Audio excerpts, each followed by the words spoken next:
that's too heavy. And he said, I haven't tested it yet. Yeah.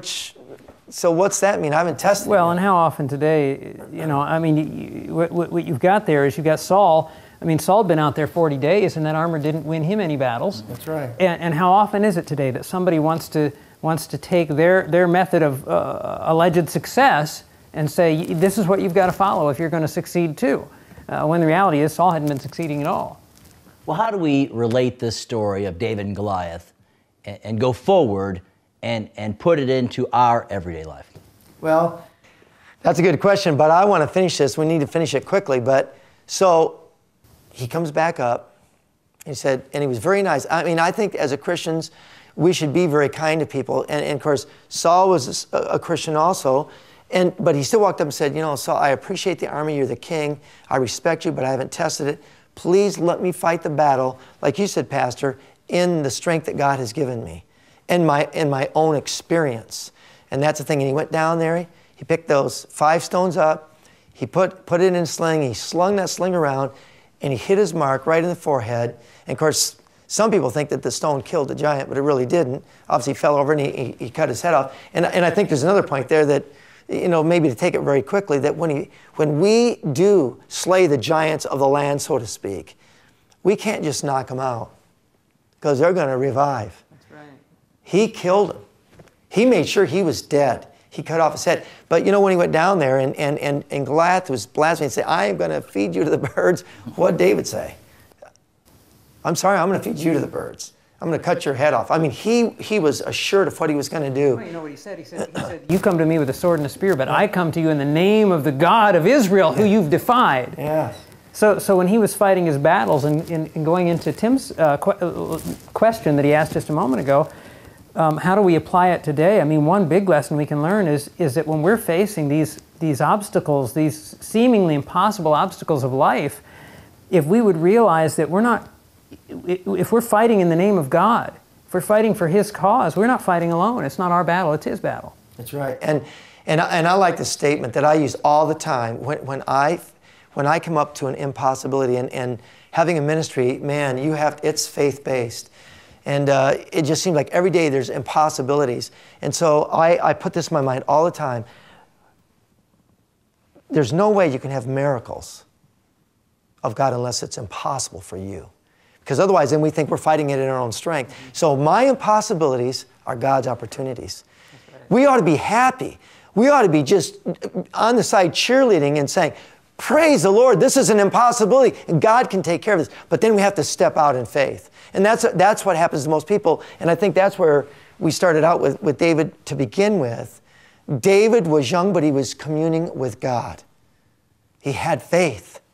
He went out and walked out, not by sight, not by feeling, but knowing there was a God in heaven, and He would be the one that would fight for him, but he had to walk out and do the best that he could. And that, to me, that's the bottom line issue. If we do not have the faith, communion with God, we won't have the faith. Get in the Word and study that, and then be happy for those impossibilities. That's right. Get in the Word and know God for who He is. That's Develop right. a love for God, an admiration that burns within your heart like David had, to where that love drives you and compels you to do what's right. That's right. No matter if our family members make fun of us or whatever. And before we end, we're going to take a quick break and see some great and neat things happening here at Remnant Publications. Don't go away, because we'll be right back.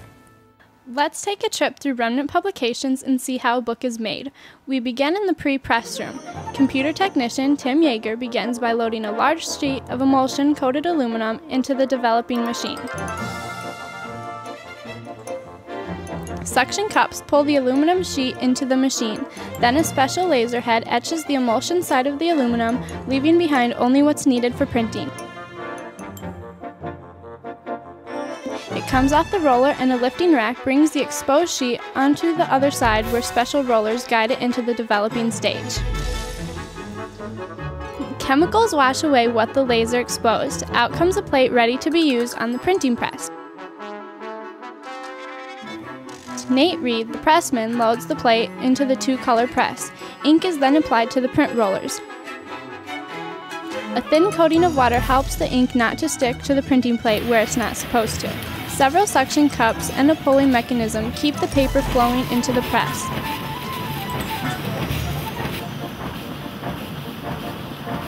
This press can print out 7,000 sheets per hour. This press is called a two-color offset press, and the printed sheets are called signatures. From the press, the signatures are placed on the folding machine where they go through a series of slots. Then they get folded in several ways. Watching this machine is really cool.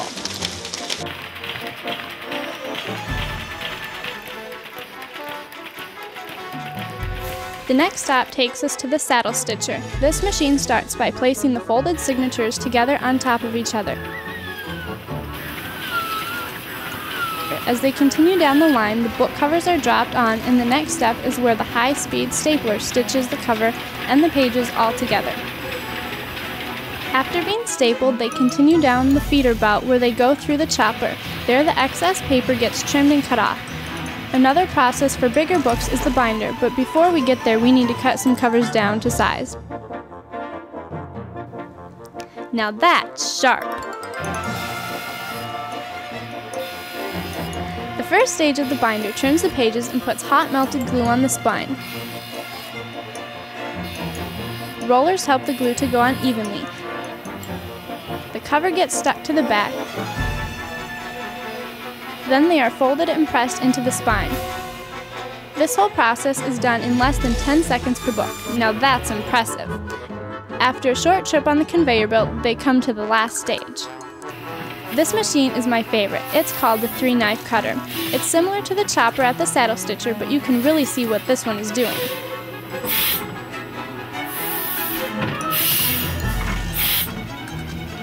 After getting cut and trimmed, the books are done and ready to be shipped. Now you have an inside look at how books are made at Remnant Publications.